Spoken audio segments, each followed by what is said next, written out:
Jonesy and Amanda. Jam Nation. The tribal drum would be for this. My Povo wedding. Yep. If I can't pay for a really ritzy wedding for myself, then I won't get married at all. Do you remember when we got those KFC gift vouchers? KFC sent us some gift vouchers. They were like a $70 gift voucher. Where is this story going? Anyway, my daughter and I said, let's go and get some KFC. We've got this $70 gift voucher. I want to make sure that I cover every part of the $70.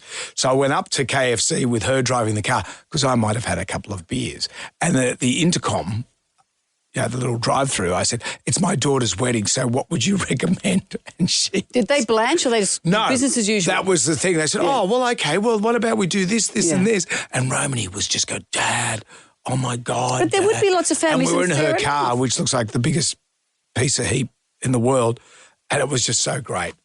Well, look, but people do that. If you're a guest at a wedding, as long as you get fed, you don't really care. Punsi's one thing, but as long as you're having a decent meal. I saw this on socials the other day. This is a group in America.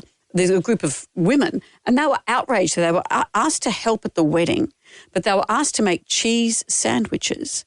And they're saying to each other, is it just these cheese? Is this the food? And they said, there weren't even any toothpicks to put through the sandwiches.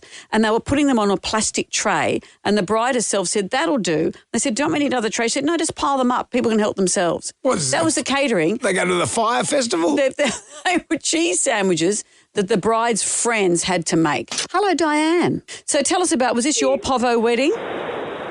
Yeah, 35 years ago, and apparently the reception place ran out of the set menu, and the last 3 tables got served Red Rooster. Ooh. Did you know that was happening? I didn't at the time, until after it, and I was just so embarrassed. And needless to say, any gathering we had after that, when we were asked, what's on the menu, is it Red Rooster? It was like we never lived it down for a fair while. And so imagine the panic behind the scenes. Quick, just someone go to Red Rooster. Go to Red Rooster. Australia, the chicken is Thank ready. you, Diane. Thank you. Brad has joined us. So, Brad, tell us about the Povo wedding. Was it yours? Yeah, it was, unfortunately. We got married at birth, deaths and marriages down at Central. It was the cheapest way to do it. We took photos on our phone. The reception, we walked around the corner of the pub, and it was half price Tuesday for steaks. So we had steaks down at the pub, the counter lunch. And then my dad blew up. There was only 4 of us there. My dad blew up about paying for the steaks. Oh, you're joking. There were 4 of you, and he complained about he's that. He's the father of the groom. It should be the father of the bride paying for the steaks. And no honeymoon.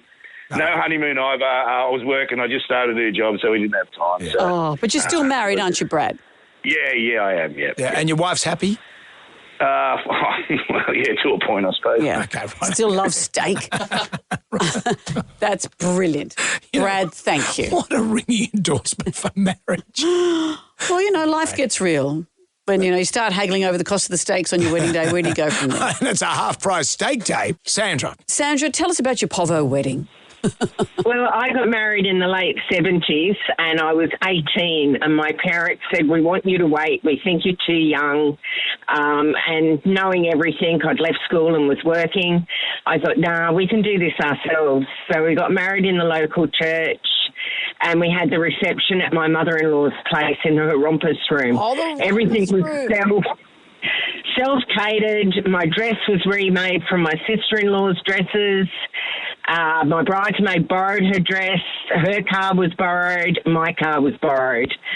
Sadly, we're not still together, but my friends did say that it was one of the nicest weddings that they'd ever been to. It's supposed to be something borrowed, something blue. It seemed like everything was borrowed, but maybe the blue was the fight you had when it all ended. And did you say your grandkids say it was the nicest wedding? No, a friend said. You said your grandkids. Hang on a minute. No. Sandra, Thank you, Sandra. That's good. Too young to be married. They should write a song. And I haven't heard the word rumpus room for some time. Daryl is with us. So, Daryl, is this your wedding we're talking about, your Povo wedding? Yeah, Povo wedding. The second time around, we got married 15 years ago, and we just we hired 2 pavilions at Rouse Hill Farm, which is up near Rouse Hill there, and we just put on the invitation, have a picnic in the park. Everybody bring your own lunch. How did people feel about that, Daryl? How did they? They were good. They were good with it. It was a good idea. Everybody saw it. What did you provide? Seating. Right. How many people showed, Daryl? There was about 180. No. Really? How popular are you that 180 people came up Brought their own food and and booze. you didn't even put on a box of beer? Did you expect We presents? had champagne. Okay. Right. And did you get presents? There was a wishing well, so that was full at the end of the I day. wish that I had a meal You must provided. be totally charming. You must be. Honestly. Well, Daryl. Total cost for us would have been about maybe $2,000. Yeah, but for the guests, slightly more. By the time you factor in travel and a gift. You must be. I don't know. Daryl the likeable. Yeah, it must be. You know. Should try it sometime, Brendan. Thank you, Daryl. Thank you, mate.